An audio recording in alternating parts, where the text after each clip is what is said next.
Others. I was to be informed by my military assistant. I was to be told of a nuclear attack on the United States roughly within 30 seconds of its initiation, because we have early advanced systems.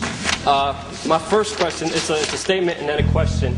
Earlier on this year, you gave a speech to the Senate Foreign Relations Committee where you alluded to the fact that the Bush administration may stage a terrorist attack to justify a military action against Iran. And then in your book, you also acknowledged the fact that a memo was uncovered where Bush and Blair discussed painting a U-2 spy plane in UN colors so Saddam would shoot it down. Now, although you have argued that deceptions to the American people may be necessary in order to deal with these enemies, how are we to know how many other terrorist incidents have been state-sponsored false flag incidents, including the largest of one, the attacks of 9/11? How do we know, how do the American people know that 9/11 was staged, was engineered by you, David Rockefeller, the Trilateral Commission, the CFR, and Bilderberg Group, sir? How do you know it wasn't staged? Okay. It's a question. Answer my question. You sponsored Al-Qaeda, sir. You are a criminal. You sponsored Al-Qaeda. In 1979, you gave him money. That's true. You're a CFR scum. You are CFR New World Order scum. You and David Rockefeller will never have a New World Order. And I remember just sitting there by myself, feeling extremely nervous on, what to do, because this was my first ever confrontation with a high-level treasonous individual. Answer my question. Please sit down and shut up. He said, "Shut up, sit down." So I just sat down and he answered my question, even though it was a horrible answer. You're not allowed to use a camera. I'm pressed. As he's answering my question, you have this one pencil neck guy, moderator, coming up to me and saying, you need to get out of here. How dare you film this event? You can't film this event. It's private. I remember just being there by myself. Nobody else could have came. I called all my friends. Nobody really wanted to come out. Nobody really, could come out. And I remember just thinking, this guy's done a lot of wrong. I have to do this. I have to do it for, Dan Wallace especially. And that was very close to Dan Wallace's death. And I remember just thinking, what happens if I die? I won't have the opportunity or chance to do something like this. Discussions. 9/11 was an inside job, and Brzezinski is responsible for it. 9/11 is an inside job. You are responsible for Brzezinski. You will never get a New World Order. Never. National sovereignty will prevail. The New World Order is going down, sir. You can laugh. Wake up, people. Wake up. Research the New World Order. This is important. Look it up. Investigate it. As I was being dragged out, this one little security lady comes up and she starts screaming, "Take the tape, take the tape." And she hits my camera and she starts to try to rip off the camera from my hand. And I remember the security guards holding me. And I remember I was right by the door. So I decided to lean into the door and I did kind of a spin move. And as I spun, I hit the door wide open. I just started running. I was like, hell no, they're not getting my tape. And I didn't want to look back. I was just terrified, scared, running, because I didn't know what these guys were going to do to me. They ran for about 6 blocks. You just saw Secret Service run after me. They tried to take my tape outside this camcorder. I ran outside the building. Private security guards tried to catch me, but I guess I'm too quick for him, and he couldn't catch me. So I hope you guys enjoy the footage. And yeah, Brzezinski, you got yours.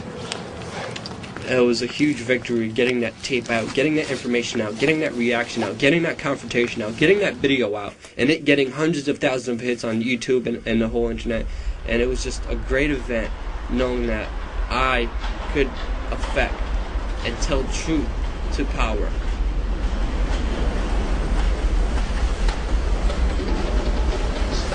Zbigniew Brzezinski was Jimmy Carter's presidential advisor. He actually set up the Mujahideen, their so-called freedom fighters, 6 weeks before the Russians even invaded them. And that's where Osama bin Laden came from, the Mujahideen, the Taliban. And you could say he basically set up Osama bin Laden.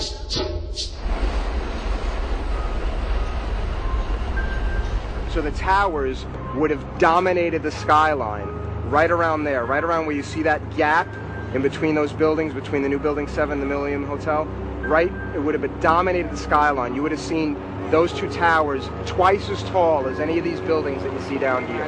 It's missing two of the places where the most successful people in our society got together, used to work every day, where my uncle used to work every day. He was early to work every day, this man. I used to see him in those towers. We used to eat together, windows on the world, and he's not with us, and those towers aren't with us, and so many other people aren't with us, and we're still looking for justice for those deaths, for those murders. And to be here right now, to be around people that are also helping to pursue justice is absolutely amazing. It actually allows for me to deal with that loss better. It allows for the family to deal with the loss a lot more, because here we have an organization that's changing the world, and I'm so thankful, I'm so grateful that we're here, and that we will be bringing justice for those that have died. There's one incident where we were doing a street action outside Building 7 where we had security guards who identified themselves as police officers and then say we had backpack explosives and bombs. Let me smile for them, so when they get knocked out. Yeah. Enjoy what moments you have left, not handcuffs. Came down, he said it was illegal, and he said, And he said we're going to get arrested, but we won't. I mean, I know my rights. well, right now the Port Authority's on their way. I know. So they want me to stall you guys so y'all can stay here and they can come. So I'm letting you know right now that the Port Authority on their way right now. Remember when they came last time, we said this is New York City, this is Port Authority Street? See, Larry don't want to hear that. I know Larry, but who's Larry? Larry's not above the law. We're citizens, we're Americans. Later, one of the security guards did talk to me, did take me to the side and explain to me what was going on, that it was really Larry Silverstein who tried to set us up. And you can't record this. You gotta shut that off. You can't be recording this. Shut that off. It's a public sidewalk, though. Yeah? Can I ask you why you're taking my picture? You gotta shut that off. I have every right to. You're on a public sidewalk. I'm a citizen.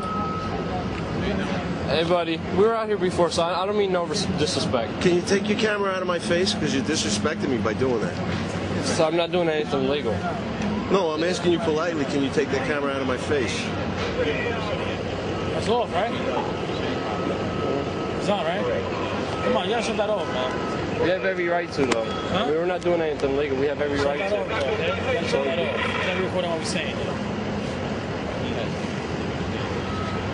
When Ricky comes, I think he's got a bomb in his bag. Exactly. I saw wires coming out of there. I think he's got a bomb in his bag. The guy even admitted, I know you're not a terrorist, but I'm going to say you're a terrorist, and you're going to spend 30 days in a hole before they really find out. Terrorist act? I guess they go away for about 30 days. We're not terrorists. We're Americans, sir. We're citizens. Well, you're right. By the time the government figures it out, you'll be in a hole for 30 days. I mean, just understand. Just don't record what he's saying. Don't record what I'm saying. Hey, please, do me that favor. And you still recording me. Come on, We man. have every right to, sir. I'm sorry, but constitutionally, legally, we have every right to. Guess who's going to jail? Guess who's going to jail? As long as he's on here, guess who's going to jail? He's got bombs in the back of his backpack. I think. How you gonna say that, sir? That's slander. I saw wires coming out of it. I don't know what you have in there. You're trying to say I don't know. You look like a terrorist may look like. I look don't like know a terrorist, what a terrorist sir. looks like. Sir, that's very disrespectful. I don't know what a Extremely. terrorist looks like. You may be a terrorist for all I know. How you gonna say that? Because not you have doing anything wires illegal. coming out of the backpack. I'm not a terrorist, You sir. made threats, so now I'm concerned. Nobody made a threat. Never made a threat, sir. What you're doing right now is slanderous, and it's liable. Let the judge decide. You have no right to do that. These guys were trying to set us up, and the only thing really protecting me from being set up was a video camera. And with that video camera, I was able to show the world what's really going on and how these guys are so criminal that they're willing to frame activists, people who are willing to stand out there and give flyers and DVDs for free to the people about the truth. They're willing to set us up as terrorists, and they're trying to say we have backpack explosives. That's what the system does. They attack real people who want to affect real change. And for about 30 minutes, these guys were talking about what to do. When we asked them if we could leave, they said, no, we can't leave. I always had my camera on, and I remember just 5 Port Authority Police Department officers came and walked around me, and I had my video camera shooting. Private property right here? This is yes, and that's right here. Correct. This whole part, this whole triangle?